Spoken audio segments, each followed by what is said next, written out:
Hello everyone, नमस्कार दोस्तों। मेरा नाम है आलोक वाजपेयी और आप लोग जुड़ चुके हैं इस समय इंडिया के number 1 study channel wifi study पर।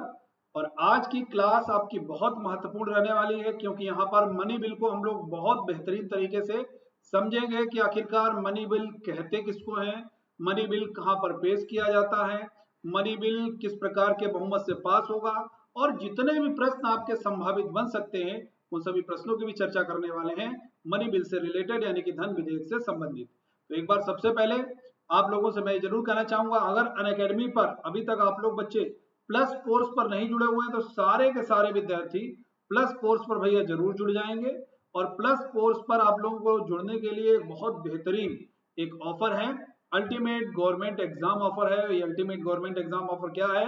अगर कोई विद्यार्थी एसएससी का भी एग्जाम देता है, बैंक का भी एग्जाम देता है, रेलवे का भी एग्जाम दे रहा है, आरबीआई का भी एग्जाम दे रहा है, तो इन सभी एग्जाम्स को कवर करने के लिए एक सब्सक्रिप्शन का कॉम्बो आप लोगों के लिए यहाँ पर आया है, जिसमें 1 ईयर का कॉम्बो यानी कि सारी के सारे कोर्सेज की आप लोग क्लास कर सकते हैं, चाहे वो एसएससी का हो, बैंक का हो या रेलवे का है या वो आरबीआई का है। तो इन सभी कोर्सेज की क्लास करने के लिए आप लोग 1 ईयर का सब्सक्रिप्शन लीजिए, तीनों कवर होंगे कोर्स और इसमें 14395 में।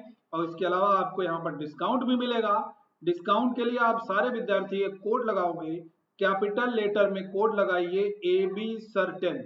इस कोड को लगाइए और जल्दी से कोड लगा करके आप सारे लोग इस सब्सक्रिप्शन को अवेल कर लीजिए, ठीक है।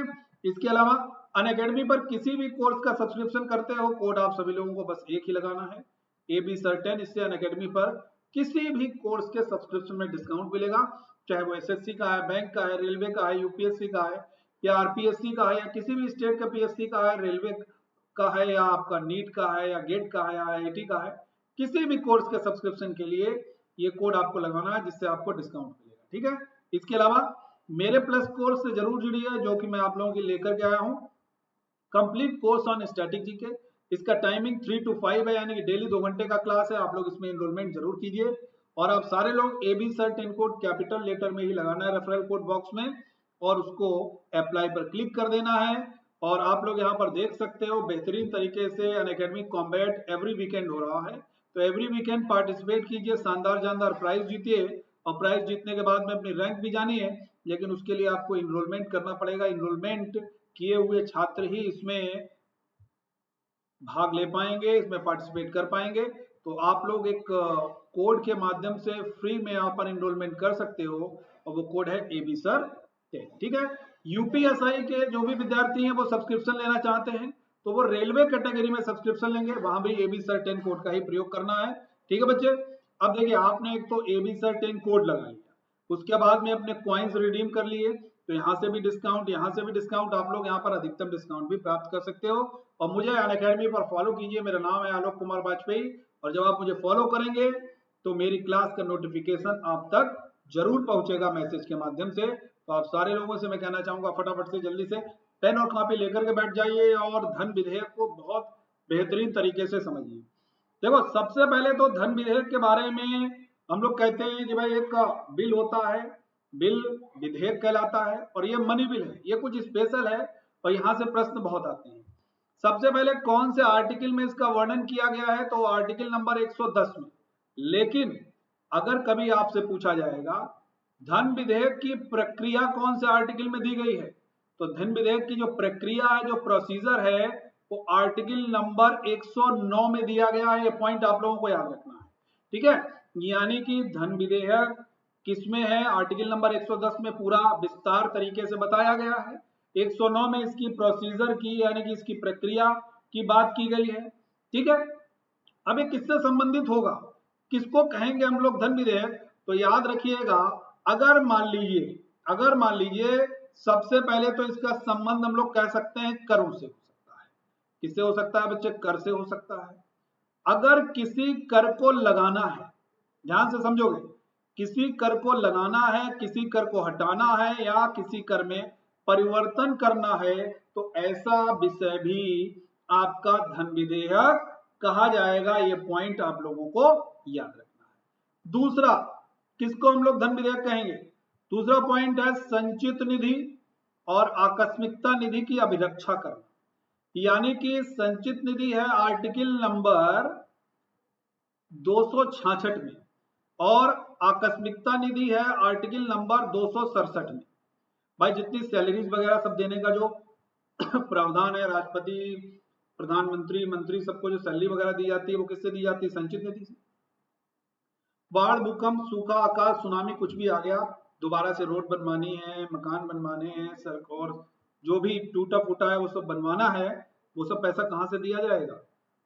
वो बच्चे आपका आकस्मिकता निधि से दिया जाएगा। ठीक है, तो इन दोनों की अभिरक्षा करना। अच्छा, अभिरक्षा करने का मतलब क्या हुआ? यहाँ पर एक वर्ड दिया हुआ है अभिरक्षा करना। अभिरक्षा करने से अगर कभी भी आपका मतलब पूछा जाए भैया अभिरक्षा करने से मतलब क्या होता है, तो बहुत ध्यान से समझ लेना भाई। अभिरक्षा से मतलब क्या हो जाएगा बच्चे, बहुत ध्यान से समझिएगा। अभिरक्षा के मतलब हो गया आपका, अभिरक्षा से मतलब अगर कभी भी पूछा जाए तो आप इजीली बता सकते हो। अभिरक्षा के मतलब हो गया कि बच्चे इसमें पैसा डालना, पैसा निकालना, ये सब जो काम है ये आपके अभिरक्षा करने के मतलब में हो गया। ठीक है, तीसरा किसको धन विधेयक हम लोग कहेंगे? संचित निधि की साख पर अगर धन उधार लिया जाता है, संचित निधि की साख पर अगर धन उधार लिया जाता है तो हम लोग कह देते हैं कि भैया ये भी विषय आपका धन विधेयक से संबंधित है। ये तीन विषय ऐसे हैं जो आपके धन विधेयक की तरफ इशारा करते हैं। तो ये एकदम समझ में आ गया होगा। विद्यार्थियों के मन में जो कंफ्यूजन होता है, यार रट तो लिया हमने धन विधेयक, बस रट के चले गए, आपने मान लीजिए स्टेट लेवल का एग्जाम दिया, यूपीएससी लेवल का एग्जाम दिया, तो उसमें फिर लिखना पड़ेगा मेंस में, तो आपको यहां से क्रैक्स उठा करके और अपनी लैंग्वेज में वहां पर लिख सकते हो। ठीक है, तो ये तीन विषय हो गए जो कि धन विधेयक आपके कहलाएंगे। अब देखिए धन विधेयक आपका सीधे तो पेश नहीं किया जाएगा, तो सबसे पहले किसकी सिफारिश पर पेश होगा? तो याद रखना है आप सभी लोगों को, धन विधेयक हमेशा और हमेशा प्रेसिडेंट की सिफारिश पर ही पेश होगा। कहां पर पेश होगा? केवल और केवल प्रेसिडेंट की सिफारिश पर ही पेश होगा धन विधेयक। कहां पर पेश होगा? दूसरा सवाल यह है, ये कहां पर पेश होगा? केवल और केवल लोकसभा में ही धन विधेयक पेश किया जाएगा। ये बात याद रखना है, लोकसभा में ही धन विधेयक आपका पेश किया जाएगा। और तीसरी चीज क्या है भाई? पास होगी। तो पास कैसे होगा? याद रखिएगा, ये साधारण बहुमत से। कहां पर बच्चे? साधारण बहुमत से ये पास होगा। अब साधारण बहुमत से, ये सवाल बहुत बार पूछा गया, यूपी पीसीएस ने पूछा है, यूपीएससी ने भी पूछा है, एमपीपीएससी ने भी पूछा है।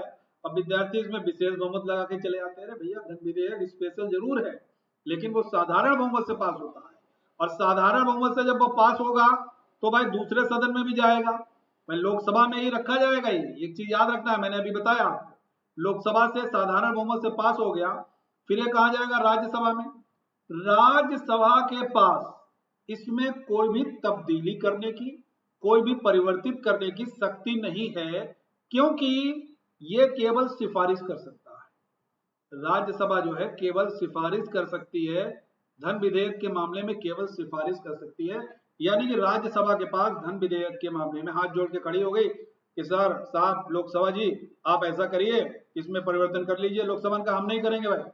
अब मान लीजिए ये अपने पास रोक के रखे, तो 14 दिन से अधिक नहीं रोक सकती, 14 दिन लास्ट है, उसके बाद ऑटोमेटिक इसका पास माना जाएगा। ठीक है, तो एक लाइन में कहोगे धन विधेयक के मामले में लोकसभा के पास विशेष अधिकारिता है, धन विधेयक के मामले में राज्यसभा के पास केवल सिफारिश करने की शक्ति है।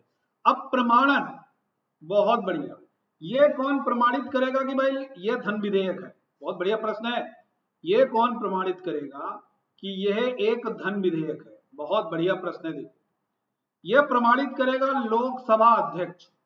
याद रखना आपको, लोकसभा अध्यक्ष प्रमाणित करेगा कि यह एक धन विधेयक है, बकायदा स्टार लगा के लिख देगा this is a money bill, this is a money bill, ये स्टार लगा के लिख देगा। बेसिकली होता क्या है, जब भी मनी बिल प्रेजेंट होगा तो वो as a finance bill present होता है, जैसे ही पास होता है वो एक मनी बिल हो जाता है। तो हम लोग एक लाइन में अक्सर पढ़ते हैं, एक बार यूपीएससी ने एक टिप्पणी भी पूछी कि सभी धन विधेयक वित्त विधेयक हो सकते हैं लेकिन सभी वित्त विधेयक धन विधेयक नहीं हो सकते, क्योंकि जैसे ही वो पेश हुआ वो मनी बिल हो गया, वो हो गया आपका फाइनेंस बिल, वित्त विधेयक हो गया, जैसे वो पास हो गया वो धन विधेयक हो गया। तो मेरी बात समझ में आ गई? सारे धन विधेयक तो वित्त विधेयक हो सकते हैं, लेकिन सारे वित्त विधेयक धन विधेयक नहीं हो सकते। तो प्रमाणित कौन करेगा? लोकसभा स्पीकर प्रमाणित करेगा कि यह एक धन विधेयक है। ठीक है, तो प्रमाणन की बात हो गई। अब दो बातें इसमें मैंने नोट में लिखी हुई है जो आपकी बहुत महत्वपूर्ण है, नोट वाली, उनको बहुत ध्यान से समझ लो। धन विधेयक पर संयुक्त बैठक का कोई भी प्रावधान नहीं है।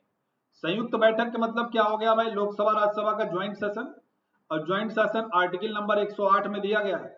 ज्वाइंट सेशन बुलाता कौन है? प्रेसिडेंट बुलाता है।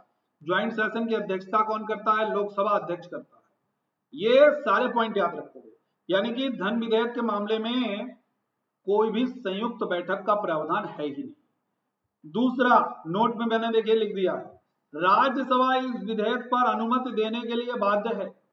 राज्यसभा इस विधेयक पर अनुमति देने के लिए बाध्य है, यानी कि राज्यसभा जो है वो अनुमति देने के लिए बाध्य है, क्योंकि वो अगर अपने पास रोके भी रख सकती है तो फिर भैया वो 14 दिन के बाद में वो पास माना जाएगा। ठीक है, ये पॉइंट आप लोगों को याद रहेगा, हाँ या ना? एक बार कमेंट सेक्शन में आप लोग जरूर बता देंगे कि ये पॉइंट बहुत महत्वपूर्ण है। ठीक है, याद रहेगा। और राष्ट्रपति भी कह सकते हो इस पर अनुमति देने के लिए बाध्य है, क्योंकि राष्ट्रपति के अप्रूवल से तो बच्चे पेश ही हुआ है। तो यह धन विधेयक से रिलेटेड क्वेश्चंस हैं जो आपके एग्जाम में बन सकते हैं। पूरा का पूरा धन विधेयक मैंने आपको बता दिया यहाँ पर। अब देखो क्वेश्चंस क्रक्स में देख लेंगे। धन विधेयक कौन सा आर्टिकल में? 110 में। प्रक्रिया 109 में है। धन विधेयक किसकी अप्रूवल पर पेश किया जाता है? राष्ट्रपति। धन विधेयक पर संयुक्त बैठक का प्रावधान नहीं है। धन विधेयक का डिसीजन कौन लेता है कि ये एक धन विधेयक है? लोकसभा स्पीकर है। राज्यसभा के पास में केवल सिफारिश करने की अधिकारिता है। धन विधेयक कहते किसको हैं? संचित निधि, आकस्मिकता निधि की अभिरक्षा करने वाले, कर को हटाना, लगाना, उसमें परिवर्तन करना। ठीक है, ये सारी की सारी चीजें आपके एग्जाम में पूछी जा सकती हैं।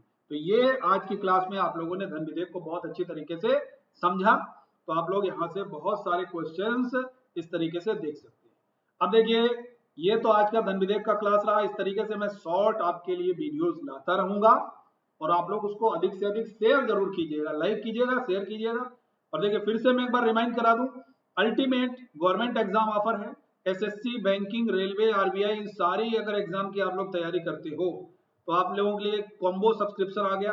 1 ईयर का लीजिए 14395 में, तो फटाफट से सब्सक्रिप्शन भैया ले लीजिए इसमें, और कोड लगा लेना है आप सभी विद्यार्थियों को। AB सर 10 कोड लगाइए, इससे आप लोगों को डिस्काउंट मिलेगा। और किसी भी कोर्स का सब्सक्रिप्शन करना है AB सर 10 कोड ही लगाना है, और मेरे प्लस कोर्स में जरूर जुड़िए, इनरोलमेंट कीजिए। डेली 3 से 5 के बीच में इसका क्लास हो रहा है। और कॉम्बैट में पार्टिसिपेट जरूर कीजिए बच्चे। कॉम्बैट में पार्टिसिपेट करने के लिए इनरोलमेंट करना जरूरी है। इनरोलमेंट करने के लिए, फ्री में इनरोलमेंट करने के लिए एक कोड लगाना है AB सर 10 और फ्री में इनरोलमेंट कीजिए। यूपीएसआई का सब्सक्रिप्शन प्राप्त करने के लिए रेलवे कैटेगरी में सब्सक्रिप्शन लीजिए आप सारे लोग। और बच्चे, AB सर 10 कोड बिल्कुल कैपिटल लेटर में लगाना है, अपने कॉइन्स भी रिडीम कीजिए और शानदार जानदार तरीके से आप लोग यहाँ पर डिस्काउंट भी प्राप्त कर सकते हैं।